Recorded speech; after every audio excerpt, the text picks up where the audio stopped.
ఒక ప్రశ్నతోని మనం ప్రారంభించుకుందాం. ఈరోజు నీతిమంతుని రక్షణ సులభమా దుర్లభమా? నీతిమంతుడు రక్షించబడుట దుర్లభమా సులభమా? నేను పాపల గురించి అడగట్లేదు. నీతిమంతులు రక్షించబడుట సులభమా దుర్లభమా?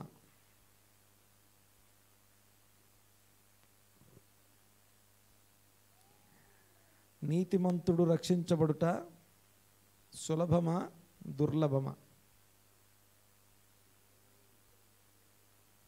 రక్షింపబడినోడే నీతిమంతుడవుతాడు. సో ఇప్పుడు కొత్తగా ఉంది ఈ ప్రశ్న వైపు నుంచి చూద్దాం.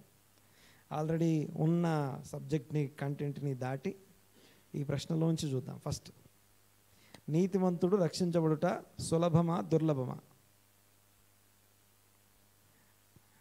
అంటే ఎందుకంటున్నా ఈ మాట అంటే, బైబిల్లో వీ హ్యావ్ డిఫరెంట్ పర్స్పెక్టివ్స్ ఉంటాయి. ఎలాంటి పర్స్పెక్టివ్స్ అంటే, ఒక గీత గీస్తాం, ఒక గీత గీసి ఈ గీత యువతలు ఉన్నదే అంత అన్న దగ్గర ఉంటాం. కానీ అసలు విషయం ఏంటంటే, ఇప్పుడు నేను చెప్తున్న మాట, నేను అడుగుతున్న ప్రశ్న ఓన్లీ కొత్త నిబంధన నుంచే మాట్లాడతాను ఈరోజు. Only new testament. ఓకే, కొత్త నిబంధనలో ఈ క్వశ్చన్ బైబిల్లో ఉందా లేదా? ఎస్, నేను చెప్తున్న మాట ఉందా లేదా? ఏమనుంది? నీతిమంతుడే రక్షింపబడుట దుర్లభమైతే పాపి భక్తిహీనుడు ఎక్కడ నిలబడతారు? ఎవరన్నారన్నమాట?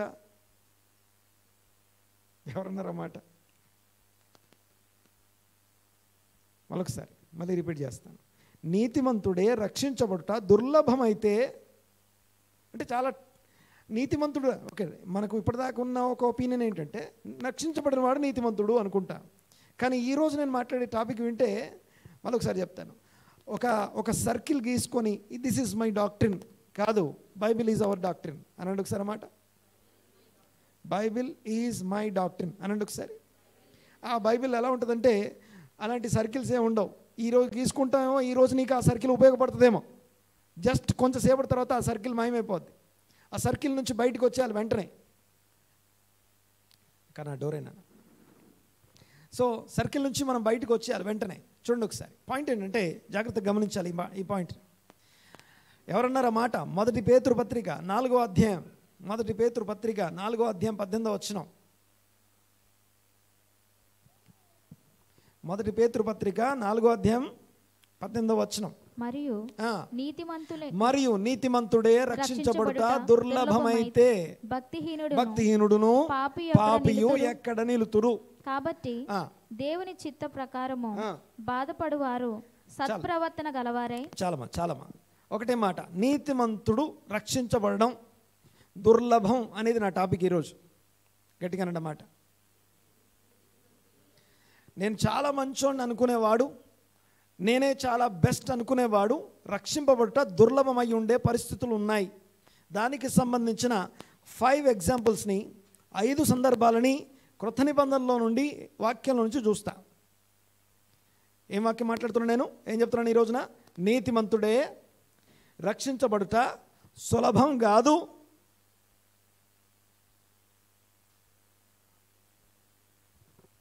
దుర్లభం. నీతిమంతుడు రక్షించబడుట అంటే రక్షింపబడిన వాడు నీతిమంతుడు అనే లైన్ దాటి నీతిమంతుడు కూడా రక్షణ కోల్పోయే అవకాశం ఉంది. నీతిమంతుడు కూడా, ఓ పాస్టర్ గారు మీరు రక్షణ శాశ్వతం అనే గుంపులో లేరా? రక్షణ శాశ్వతం అనే గుంపులో లేరా? నేను కాదు, బైబిల్ లేదు. బైబిల్లో ఉన్న విషయం మాట్లాడుకుందాం. ఓకే, అది రక్షణ శాశ్వతమే, ఒక పర్స్పెక్టివ్ అది. బట్ ఇట్ డజంట్ మీన్ ఈరోజు మనం మాట్లాడుకునే విషయం చూస్తే చాలా ఆశ్చర్యం కలుగుద్ది మీకు. చాలా ఆశ్చర్యపోతారు ఇప్పుడు నేను చెప్పే విషయాలు వింటే. నెంబర్ 1 చూడండి ఒకసారి. నీతిమంతుడే రక్షింపబడుట దుర్లభం, సులభం కాదు. పేతురు మాట అది, నేను సొంతంగా అనట్లేదు. ఆ మాట ఆయన అనగలుగుతున్నాడంటే పేతురు ఎక్కడ చదువుకున్నాడు? ఆయన ఏ యూనివర్సిటీలో చదువుకున్నాడు? ఏ యూనివర్సిటీ వారు ఆయనకు బోధించారు? లేకపోతే ఏ థియాలజికల్ సెమినరీ ఆయనకి ఆ బోధ చేసింది? ఆయనకి ఎవరి దగ్గర నేర్చుకున్నాడు ఆయన? గట్టిగా అనాలి. ఆయన ఏ గురువు దగ్గర నేర్చుకున్నాడు? ఆయన యేసు ప్రభువే ఆయనకి బోధించాడు. యేసు ప్రభు చేత బోధన పొందినవాడు ఆయన. యేసు ప్రభు చేత బోధన పొందినటువంటి ఈయన గమనించండి ఒకసారి, ఆయన అంటున్న మాటలు చాలా వింతగా ఉంటాయి. అంటే పెద్ద పెద్ద మేధావులకి, గొప్ప గొప్ప చదువుకున్న వాళ్ళని కూడా ప్రశ్నించే స్థాయిలో ఉంటుంది ఆయన జ్ఞానం. ఎందుకంటే వారు కనపరిచినటువంటి ఆ యొక్క పాండిత్యం, వారు కనపరిచినటువంటి ఆ బోధించుట యందు వారు కనపరిచినటువంటి ఆ పాండిత్యాన్ని చూస్తే వీళ్ళకి ఇంత పాండిత్యం ఎక్కడిది, పామరులైన వీళ్ళకి. ఓకే, వీళ్ళది ఏ రాష్ట్రం అంటే వీళ్ళది ఏ దేశం? గలిలయ. ఓకే, వాళ్ళు అంటారు గలిలయ అనే ప్రాంతం ఏదైతే ఉందో which is nothing but, last week మనం మాట్లాడుకున్నాం కదా, ఇజ్రాయెల్ రెండుగా విడిపోయిందని. ఆ రెండుగా విడిపోతే పైన రాజ్యం అంటాం చూసారా, పైన ఉన్నటువంటి స్టేట్ అనమాట.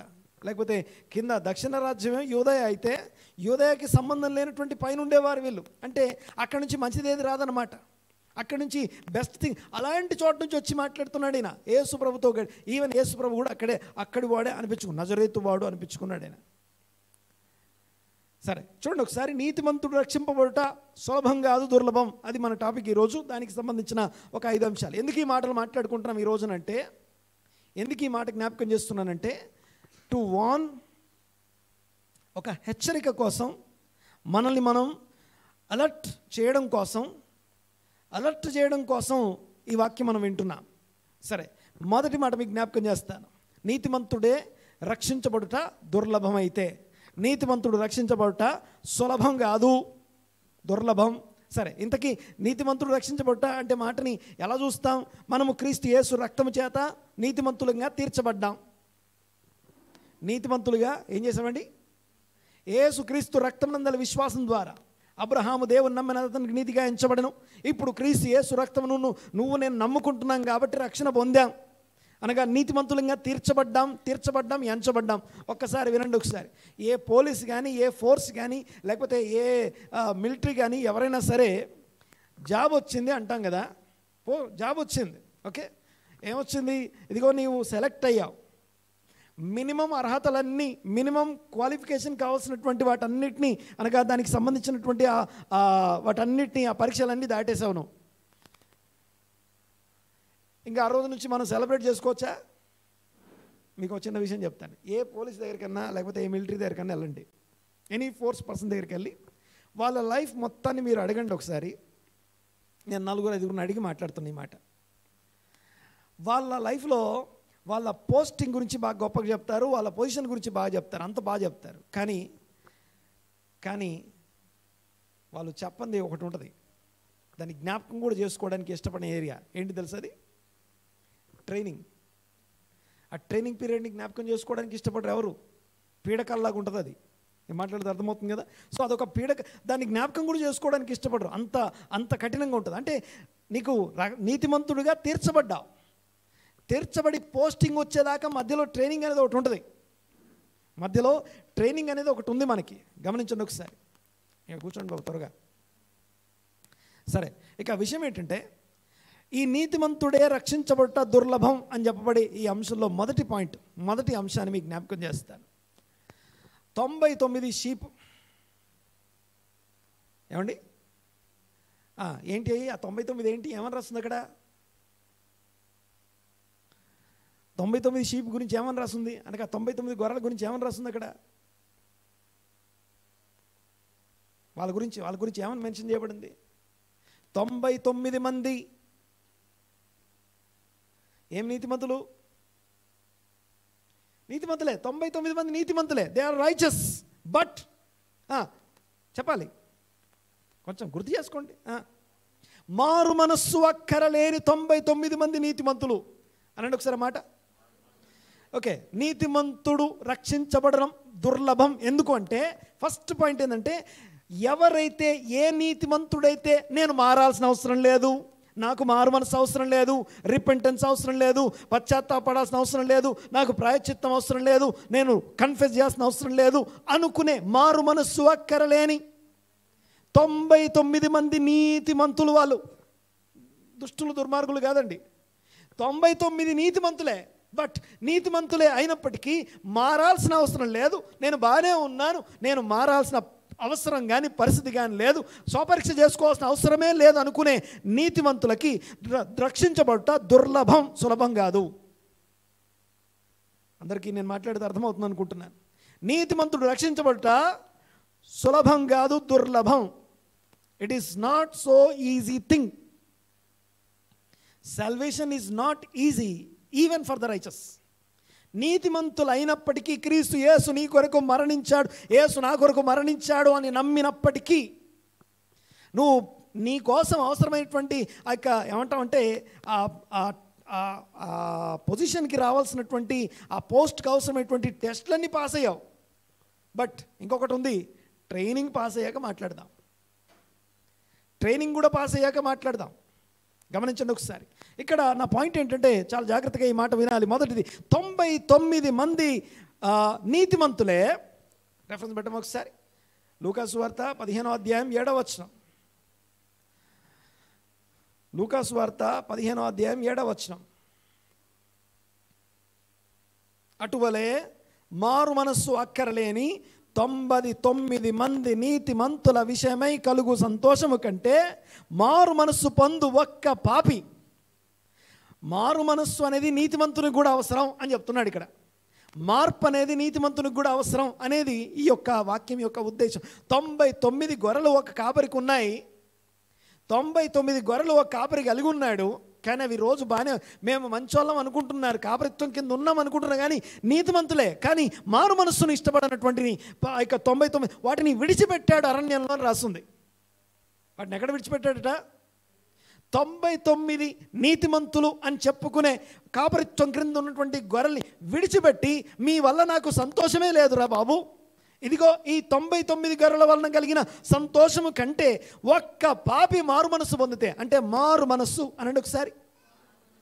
నేను మారాల్సిన అవసరం లేదనుకునే వాళ్ళందరూ కూడా వారి రక్షణను దుర్లభం చేసుకుంటున్నారు. It is not so easy thing. సులభం కాదు. నేను 5 అంశాలు జ్ఞాపకం చేస్తాను ఈ రోజున. నీతిమంతుని రక్షణ దుర్లభం, సులభం కాదు అని చెప్పడానికి సంబంధించిన 5 అంశాలు మీకు జ్ఞాపకం చేస్తాను. 5 వ్యక్తులను 5 సంగతులను మీకు జ్ఞాపకం చేస్తాను. నంబర్ 1, మారు మనస్సు అక్కర్లేదు అనుకునేవాడు, మారాల్సిన పని లేదు, మారాల్సిన అవసరం లేదు అనుకునేవాడు నీతిమంతుడైనప్పటికీ రక్షించబడుట వాడి వలన దేవునికి సంతోషం లేదు అంటున్నాడు. ఇక్కడ నా పాయింట్ ఏంటంటే, ఆ 99 గొర్రెలు అరణ్యంలో విడిచిపెట్టబడ్డాయి అనండి ఒకసారి మాట. కొంచెం గట్టిగా మాట్లాడాలి, ఇంకొంచెం గట్టిగా అనాలి. మాట్లాడేది యేసు ప్రభు, ఆయన ధర్మశాస్త్ర ఉపదేశకుడు. అరణ్యంలో విడిచిపెట్టబడుట అనే పదం, ఫ్రేజ్ ఉందే, ఆయన బలికాడు అంటే దాన్ని రెఫరెన్స్ ఇంకో చోట ఉంటుంది. అది ఎక్కడ ఉంటుంది తెలుసా? అరణ్యంలో నశించిన ఇశ్రాయేలీలు ఐగుప్తు నుంచి దేవుని బాహుబలం వలన ఐగుప్తులో సూచక్రియలు మహత్కార్యాలు జరిగించబడి విడిపించబడ్డారు. గొర్రెపిల్ల రక్తాన్ని నమ్ముకున్న వారే, గొర్రెపిల్లను ఆశ్రయించిన వారే, గొర్రెపిల్లని నమ్ముకున్న వారే, పస్కాను ఆచరించిన వారే, దేవునికి లోబడిన వారే బయలుదేరారు, ఎర్ర సముద్రం దాటారు. కానీ పాలు తేనెలు దేశంలోకి ప్రవేశించకుండా అరణ్యంలోనే విడిచిపెట్టబడిన 99 గొర్రెల గురించి మాట్లాడుతున్నాడు అక్కడ. ఆ 99 గొర్రెలు అరణ్యంలో విడిచిపెట్టబట్ట అనే ఫ్రేజ్ మనల్ని ఎక్కడికి నడిపిస్తుందంటే, అరణ్యంలో అనగా మేము నీతిమంతులమే కానీ మేము మారము. ఐగుప్తుల నుంచి బయటికి వచ్చాం కానీ ఐగుప్తు మాత్రం మాలో ఇంకా అలాగే ఉంది. ఐగుప్తు నుంచి బయటికి వచ్చిన తర్వాత నేను వెళ్ళవలసిన చోటు, వెళ్ళవలసిన దాని వైపు చూడాల్సిన అవసరం ఉంది కదా, దాన్ని చూడడం ఆపేసి, దాని వైపు చూడడం ఆపేసి, దాని గురించి ఆలోచించడం ఆపేసి, మారు మనసు అక్కర్లేదు అనుకునే వాళ్ళు అరణ్యంలోనే నశించారు. మొదటి వారు 99 అరణ్యంలో విడిచిపెట్టబడిన మారు మనసు అక్కర్లేదనుకునే నీతిమంతులైనటువంటి గొర్రెలు. నెక్స్ట్, తర్వాత రెండవది, సెకండ్ వన్. ఈ సెకండ్ వన్ని మీకు జ్ఞాపకం చేయాలంటే,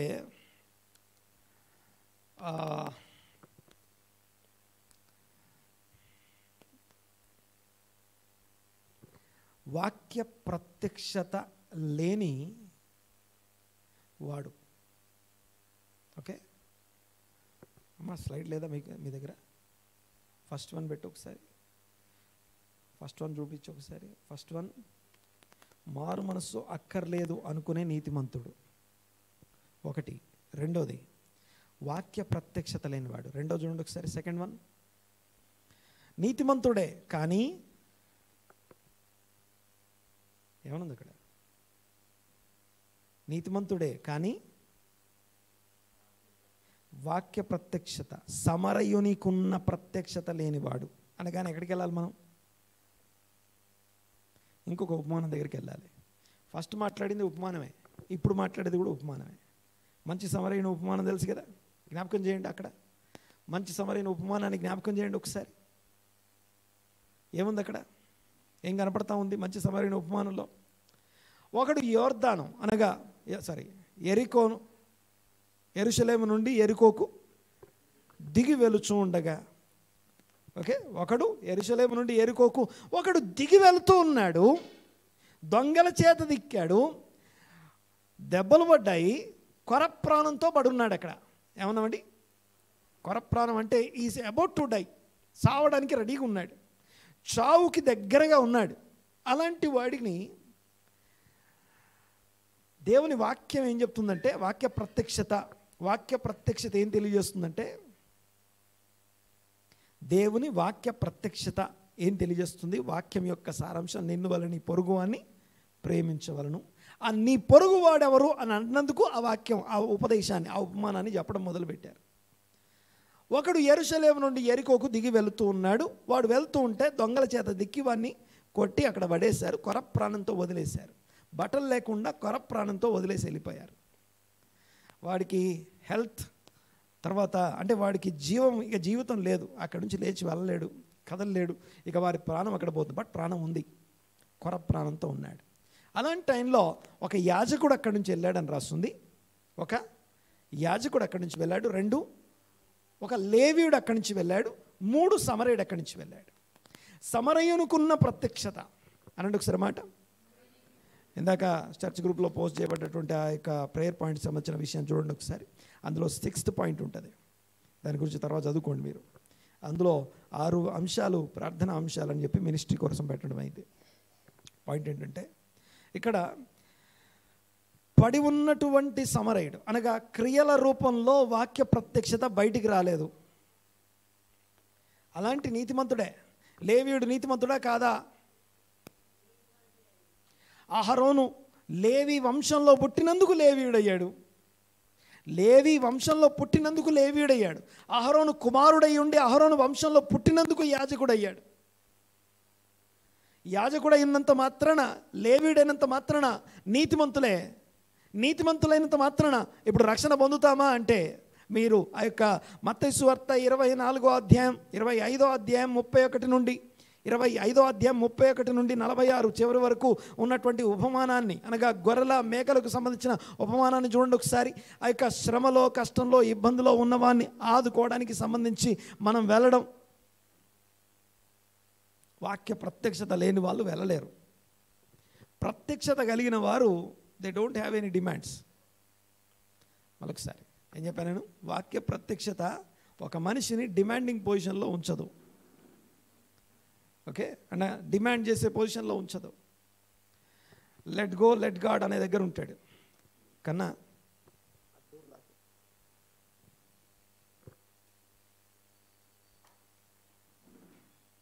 అది కాదు. ఓకే, కూర్చోండి ఇక్కడ. తర్వాత సో ఎక్కువసేపు నేను ఎక్స్ప్లెయిన్ చేయాలి, కానీ 5 మిగతా విషయాలు కూడా మాట్లాడుకోవాలి కాబట్టి ఇవన్నీ ఆల్రెడీ తెలుసు కనుక. లేవీయుడు నీతిమంతుడే, యాజకుడు నీతిమంతుడే, కానీ సమరయునికున్న వాక్య ప్రత్యక్షత. మొదటివాడు ఎవరంటే నీతిమంతుడే కానీ మారు మనసు అక్కర్లేదు అనుకునే వాడికి రక్షణ దుర్లభం. 2 సమరయునికున్నటువంటి వాక్య ప్రత్యక్షత, క్రియారూపకమైనటువంటి వాక్య ప్రత్యక్షత లేనివాడు గనుక నీతిమంతునికి రక్షణ దుర్లభం, సులభం కాదు. 2 మూడోది మాట్లాడుకుందాం. 3rd one. మూడోది వచ్చేసి నీతిమంతుడే అయినా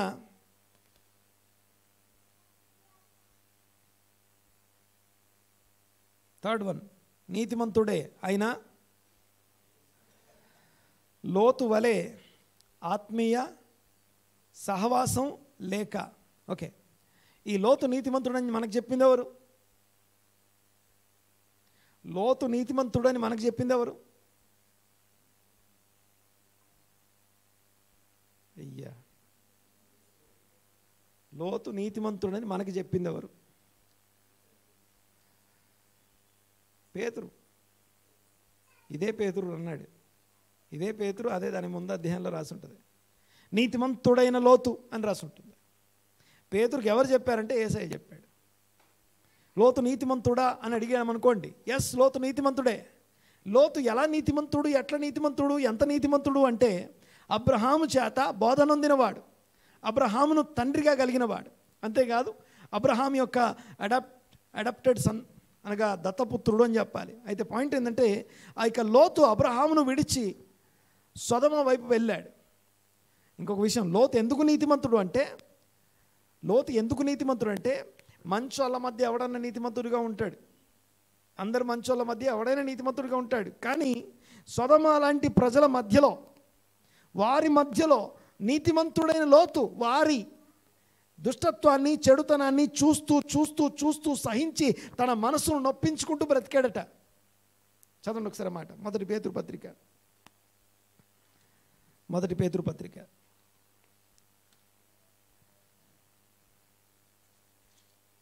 3వ అధ్యాయం.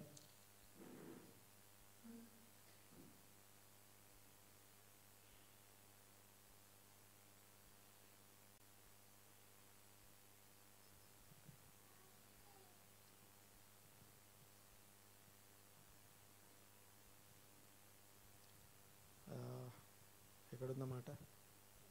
దుర్మార్గులు. Second Peter 2:7.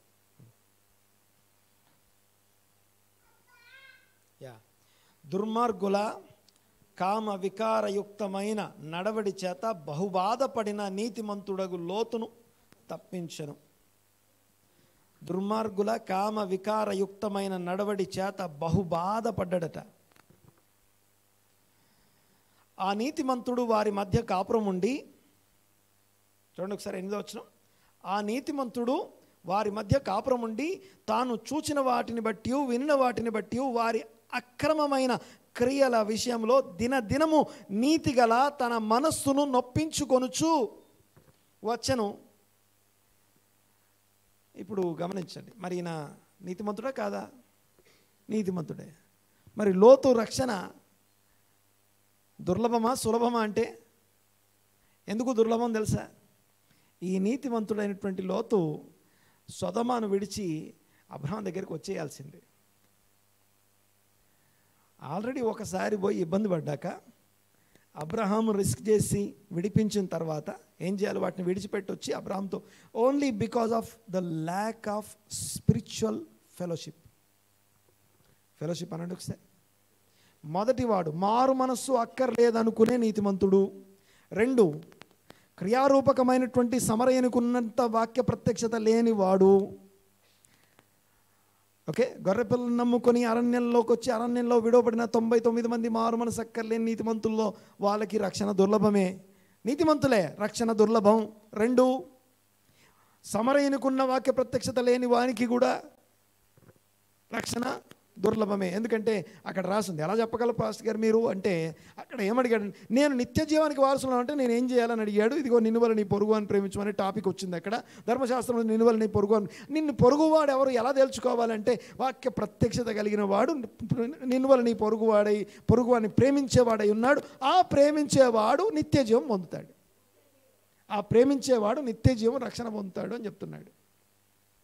నెక్స్ట్ ఇంకొకటి ఉన్నాడు. ఓకే, ఎన్నైనా ఇప్పటికీ 3 కదా. 4వది, 4th వన్. 4వది చూడండి ఒకసారి ఏమని వస్తుంది ఇక్కడ. నీతిమంతుడే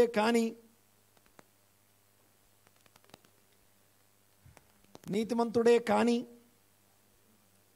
పరిసయ్యుని వలె ఆత్మీయ అతిశయ కారణంగా రక్షణ దుర్లభమా సులభమా? దుర్లభం. ఎందుకు? ఇద్దరు వచ్చారట. ఒక సుంకరి, ఓ పరిసయుడు, ఇద్దరు వచ్చారట. పరిసయుడు ఎక్కడ ఉంటుందమ్మా ఇది బైబిల్లో? కొంచెం తీసి చదువుతారా ప్లీజ్? లూకా 18 అంట, అయ్యగారు చెప్పారు.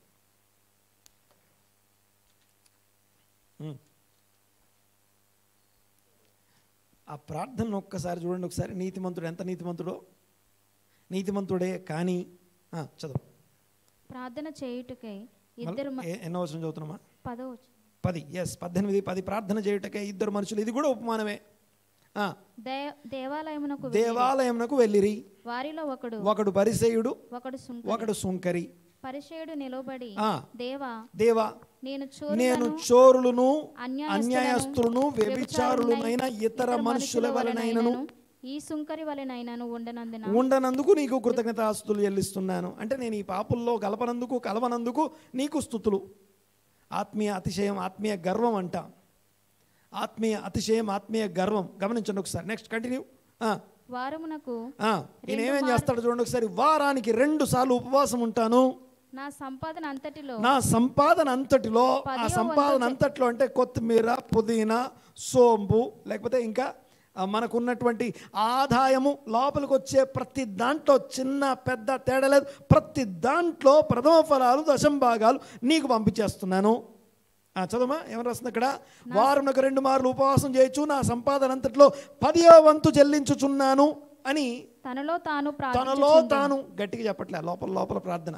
ఓకే, గట్టిగా అరవండి, నోరు తెరవండి అంటే నోరు తెరవం మేము. ఓకే, గట్టిగా అరవండి, గట్టిగా మాట్లాడండి, మేము లోపలే చేసుకుంటాం. ఓకే, అది ఏమంటామంటే ఒక రకమైనటువంటి అతిశయం, అది ఆత్మీయ అతిశయం అంట, ఆత్మీయ గర్వం అది. ఓకే, నాకు ఒక ప్రార్థన చాలా ఇష్టం. ఏదన్నా సరే గట్టిగా, ఎవరేమన్నా సరే గట్టిగా అరుస్తాం, స్తోత్రం అంటాం ఒక ఆయన. ఓకే, అది చాలా మంచిది.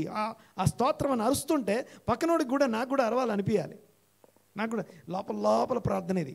గట్టిగా అరవం, నోరు తెరవం. ఆ లోపల చేసే ప్రార్థన ఏం ప్రార్థన? మళ్ళీ నేను దశంభాగం ఇస్తున్నాను, ఇందులో ఇచ్చాను, అంతలో దశంభాగం ఇస్తున్నాను, వారానికి 2. మీకు ఒక విషయం తెలుసా? వాడు ఏం చేస్తాడు? వాడు అతిశయానికి కారణం ఏంటో తెలుసా? పోలిక.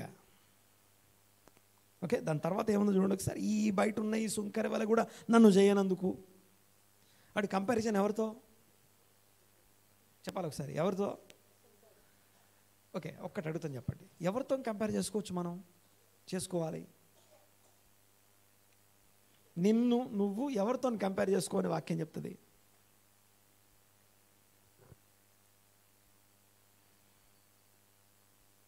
కొద్దిగా ఆలోచించి ఒక రెఫరెన్స్ ఏదైనా గుర్తొస్తుంది మైండ్లోకి, చెప్పండి. లోపల నింపబడ్డదే మనకి బయటికి వస్తాయి. లోపల వాక్యం నింపుకుంటే అదే వస్తుంది బయటికి. చెప్పండి. ఎవరితో పోల్చుకోమనుంది నిన్ను? అంటే ఎవరితో కంపేర్ చేసుకోమనుంది? వీడి కంపారిజన్ పాయింట్ ఏంటి అంటే, ఓకే, ఆత్మీయ అతిశయానికి ఉన్న పెద్ద కారణం ఏంటంటే, నేను మంచోణ్ణి అని ఒకడికి ఎప్పుడు అనిపిస్తుంది అంటే, చెడ్డోని పక్కన పెట్టుకొని వీడికంటే మంచోని, వాడికంటే మంచోని, వీడికంటే మంచోని, నేను చాలా నీతిమంతుని.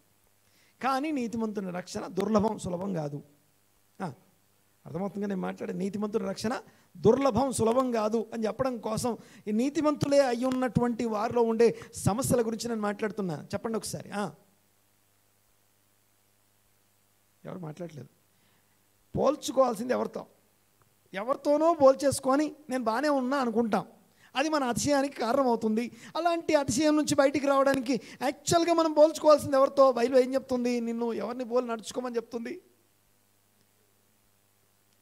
దేవుని పోల్చుకోమంటుంది. దేంతో పోల్చుకోవాలట? కొంచెం గట్టిగానండి. ఎవరితో పోల్చుకోవాలా? అదే పాస్టర్ గారు, అట్లా పోల్చుకోవచ్చా? తప్పు కదా. దేవునితో పోల్చుకోమని ఉందా బైబిల్లో? మీరు దేవుని పోలి నడుచుకోనుడి అని రాస్తుంది. దేవునితో పోల్చుకోమంటున్నాడు. ఎందుకు దేవునితో పోల్చుకోవాలి తెలుసా? ఆయన తన పోలిక చొప్పున తన స్వరూపమందు మనల్ని సృష్టిస్తే దాన్ని పోగొట్టుకున్నాం కదా. తిరిగి ఆయన సన్నిధికి వచ్చినప్పుడు ఆ పోలికలోకి వచ్చామా లేదా, ఉన్నామా లేదా అని పోల్చుకుంటాం. అప్పుడు మనం ఎంత మారు మనసు పొందాల్సిన అవసరం ఉందో, ఎంత నేర్చుకోవాల్సిన అవసరం ఉందో, ఎంత ఆత్మీయ సహవాసంలో ఒకటిగా ఉండడం అవసరమో అప్పుడు బయటపడతాయి అన్నీ. అయితే ఈ మనిషికి ఉన్న సమస్య ఏంటంటే, పెద్ద ప్రాబ్లం ఏంటంటే అతిశయానికి కారణం పోలిక కారణం నాకంటే తక్కువ ఎవరినో ఒకరిని పెట్టుకొని నేను చాలా బాగున్నా అనుకుంటా. వాళ్ళలాగా తాగట్లేదు, వీళ్ళలాగా తినట్లేదు, వీళ్ళలాగా తిరగట్లేదు, కాబట్టి వీఆర్ గుడ్. నేను చాలా మంచోడిని.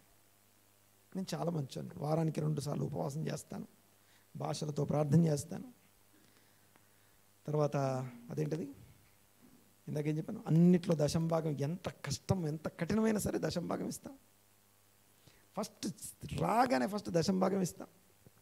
సో అంటే దశంభాగం ఇస్తున్నాను అని చెప్పేటప్పుడు ఏమంటున్నాం మనం? ఈయనని మనసులో పెట్టుకుంటాం. నేను నీతిమంతుణ్ణి అని చెప్పుకోవడానికి పాపి, సుంకరి, ఇదిగో ఈ యొక్క వీరిలో ఒకటిగా వాళ్ళందరిలో వాళ్ళలాగా నేను కాదు, నన్ను వారిలో ఒకటిగా చేయనందుకు కృతజ్ఞతలు. ఓకే, మళ్ళీ ఉపవాసం నేను ఉపవాసం చేస్తానంటే ఏమంటాం? ఉపవాసం చేయను మనసులో పెట్టుకుంటాం. ఉపవాసం చేయను మనసులో, నేను వారానికి 2 సార్లు చేస్తాను, ఒకసారి చేసేవాడినన్నా పెట్టుకుంటాను. లేకపోతే అసలు ఉపవాసం చేయరండి వీళ్ళు, అసలు ఉపవాసం చేయని వాళ్ళు మేము ఉపవాసం చేస్తాం. ఎంత గొప్ప వాళ్ళం తెలుసా మేము. ఇది ఆత్మీయ అతిశయం. గమనించండి ఒకసారి. నీతిమంతులే, పరిసయుడు నీతిమంతుడే, లేకపోతే ఇద్దరు న్యాయస్థానానికి వచ్చారు. వారిద్దరిలో ఏమని రాస్తుంది లాస్ట్కి? ఇతడు అనగా, చదవమా ఒకసారి, కంటిన్యూ చేయవా ప్లీజ్. అయితే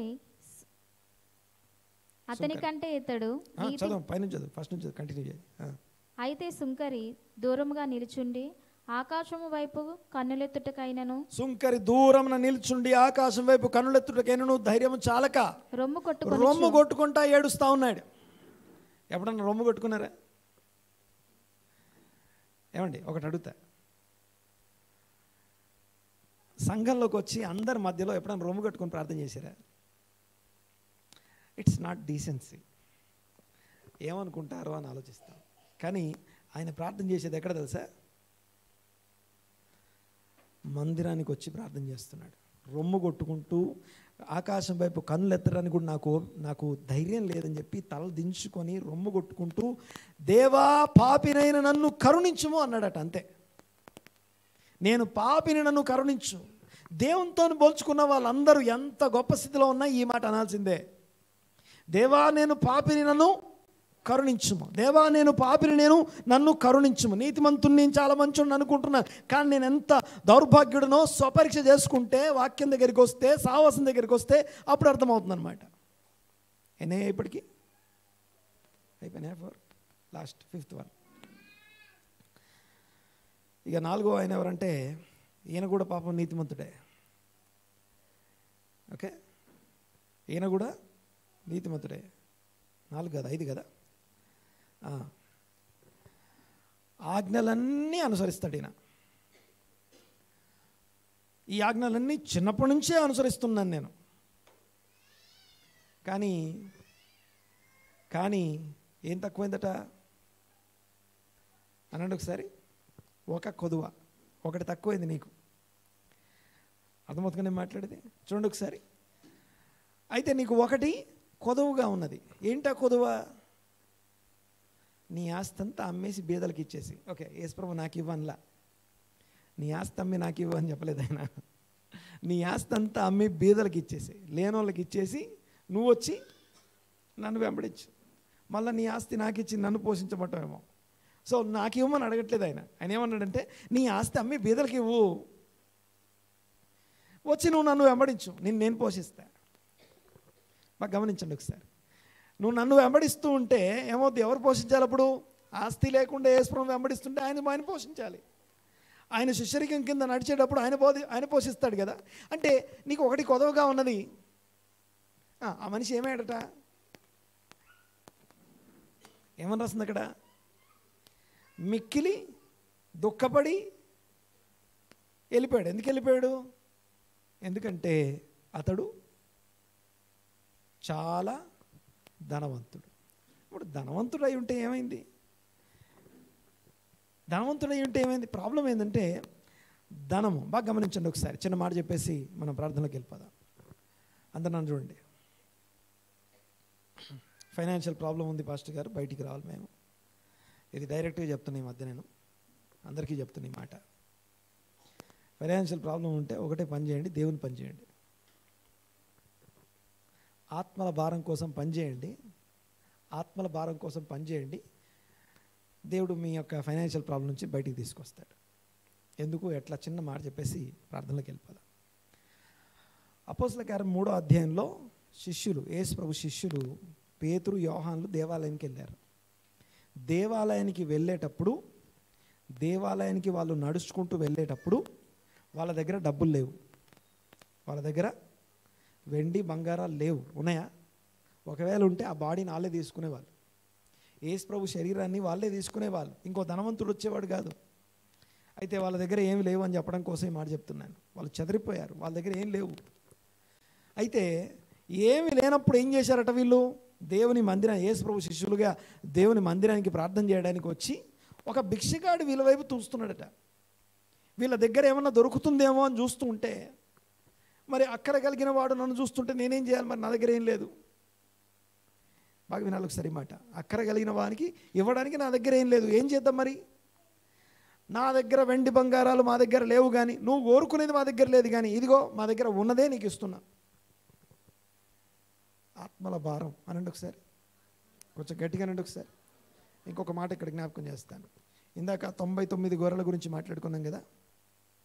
ఒక్క పాపిని రక్షణలోనికి నడిపించేవాడు, ఒక్క పాపిని ప్రభు తట్టు తిప్పడం కోసం తన జీవితం ద్వారా, సాక్ష్యం ద్వారా, వాక్యం ద్వారా, సువార్త ద్వారా, మనం చేయకుండా ఎంత సువార్త చెప్పినా ఏం ప్రయోజనం లేదు. సో మనం జీవిస్తూ ఇంకోటి నడిపించేటట్టు ఉండాలి, మనం ద్వారాలుగా ఉండాలి. అయితే చూడండి ఒకసారి, ఒక్క పాపిని ప్రభు తట్టు తిప్పగలిగితే, అప్పుడు ఎప్పుడో యవన కాలంలో తిప్పామండి, మళ్ళీ ఇంతవరకు ఎవరిని నడిపేలే. ప్రభు తట్టు తిప్పితే ఏమని రాస్తుందంటే అక్కడ, ఆ ఒక్క పాపి యొక్క రక్షణను బట్టి నీ అనేకమైన పాపములు కప్పేయబడతాయట. ఒక్క పాపి మారు మనస్సు నీ వల్ల జరిగితే, అది తీసుకురావడం ద్వారా, అది చేయడం ద్వారా, దాంట్లో ఇన్వాల్వ్ అవ్వడం ద్వారా, ఆ యొక్క హెవెన్లీ కింగ్డమ్ బిజినెస్లో నువ్వు ఇన్వాల్వ్ అవ్వడం ద్వారా నీ అనేకమైన దోషములు కప్పబడతాయట, కవర్ చేయబడిపోతాయి అవి. ఇంకా మళ్ళీ బయటిది అంటే ఇప్పుడు ఇంకొకరిని రక్షణలోకి నడిపించేవారు, రక్షణ పొందులో అనగా నీతిమంతుడైన వాడు ఇంకోటికి మాదిరికరంగా ఉండాలి. అయితే ఇక్కడ ప్రాబ్లం ఏంటంటే, ఇందాక అపొస్తలుల కార్యాలు 3వ అధ్యాయం మాట్లాడుతున్నాం కదా, ఆ రక్షణ పొందడం కోసం ఇదిగో నా యొద్ద ఉన్నదే మీకు ఇస్తున్నాం అని చెప్పేసి వాడిని, పుట్టుకతో కుంటివాడైనటువంటి వాడిని దిగ్గున ఇదిగో వాడిని చేయబట్టుకుని నజరేయుడైన యేసు నామమున లేచి నిలబడు అన్నారట. అనగానే వాడు లేచి దిగ్గున లేచి గంతులు వేయచ్చు, నిలిచి గంతులు వేయచ్చు, నడవసాగెను. అంతేకాదు వారు ఆ యొక్క పాదాల దగ్గరనే ఉండి మందిరంలోకి వెళ్ళిపోయి దేవుని స్తుతిస్తూ ప్రార్థన చేస్తున్నాడు. ఎప్పుడు బయటనే ఉండేవాడు, ఇప్పుడు లోపలికి వెళ్తున్నాడు. పాయింట్ ఏంటంటే గమనించండి ఒకసారి, ఇక్కడ ఏమి లేవు మా దగ్గర, ఉన్నదే ఇస్తున్నాం అన్నారు కదా. నెక్స్ట్ చాప్టర్లో ఏం రాస్తుంది తెలుసా? 4వ అధ్యాయంలో శిష్యులందరూ వారు దినదినము దేవాలయంలో కూడుకుంటున్నారని చదువుతాం. అక్కడ అందరూ కూడా తమ స్థిర చరాస్తుల్ని అమ్మి తీసుకొచ్చి ఎడబెట్టారట. ఎక్కడ? మరొకసారి, అపోస్తలుల చేతికి ఇచ్చారనొచ్చుగా, ఎందుకని పాదాల దగ్గర పెట్టారు? ఆ పాదాల దగ్గరనే ఎందుకు పెట్టబడ్డాయి అంటే, అవి పాదాల దగ్గరే ఉండాలి కాబట్టి. బాగా వినాలి ఒకసారి. అంటే సిరి లేకపోతే ధనము అనే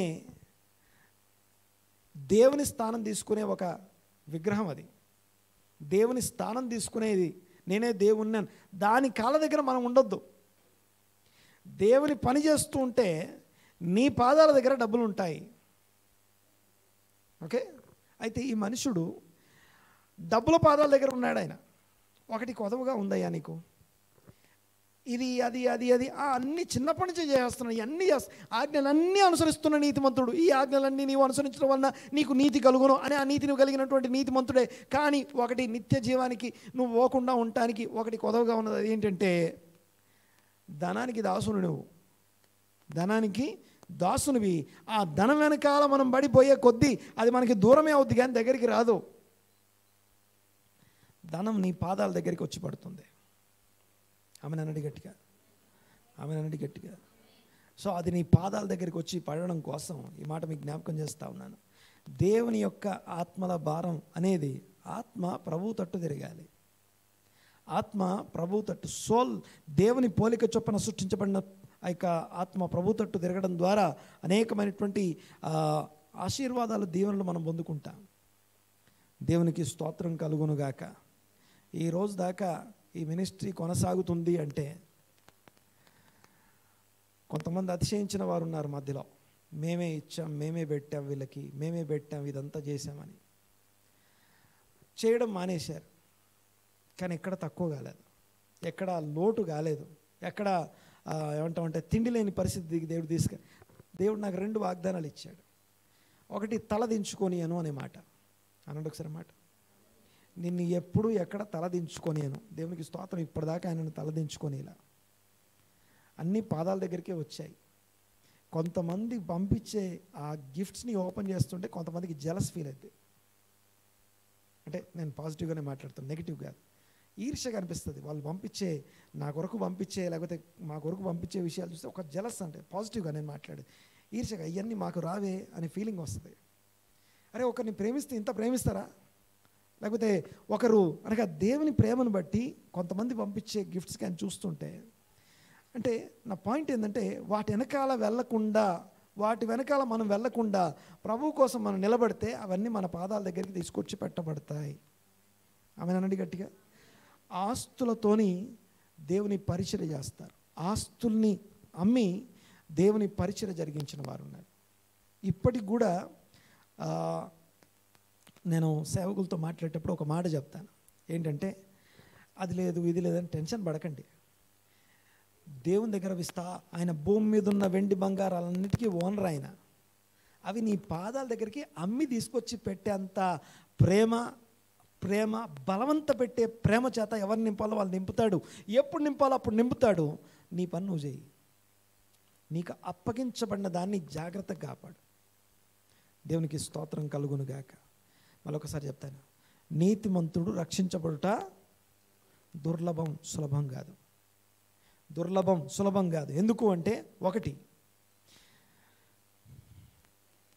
మాట్లాడలేదు, నో రిపెంటెన్స్. నాకు రిపెంటెన్స్ అవసరం లేదనుకునేవాడు, నేను పశ్చాత్తాపడాల్సిన అవసరం లేదనుకునే, లేచి నిలబడండి ఒకసారి, నిలబడదాం ఒకసారి, అందరూ లేచి నిలబడదాం, నిలబడి ఒక్కసారి జ్ఞాపకం చేసుకొని ప్రార్థన చేద్దాం. ఒకటి, మారు మనసు అవసరం లేదనుకునేవారు నీతిమంతులే, కానీ రక్షణ దుర్లభం. 2, మర్చిపోయాను సమరయునికున్న అంత వాక్య ప్రత్యక్షత లేదు. సమరయునికున్నంత వాక్య ప్రత్యక్షత లేదు మాకు. ఆ లేని కారణం చేత నీతిమంతులుగా తీర్చబడ్డాం. యేసు ప్రభువుని అంగీకరించామండి, మేము కూడా నమ్ముకున్నామండి. కానీ ప్రత్యక్షత లేకపోవడం వల్ల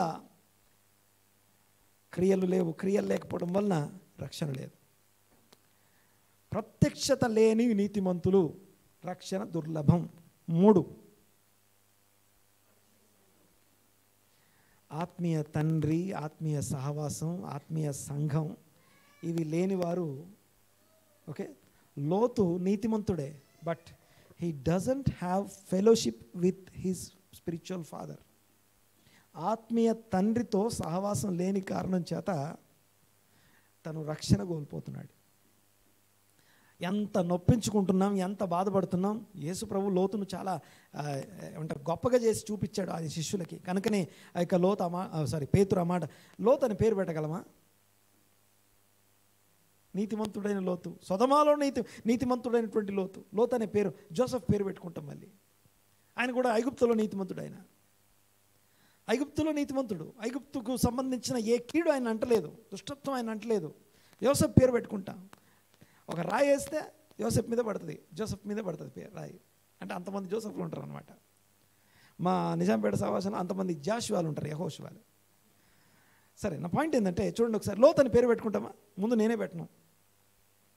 అంటే నీతిమంతుడు అయ్యుండొచ్చుగాక, లోతు అనే పేరుకు మంచి అర్థం ఉండొచ్చుగాక, ఆ వ్యక్తి యొక్క జీవితం ఆ పేరు నాశనం చేసేసింది.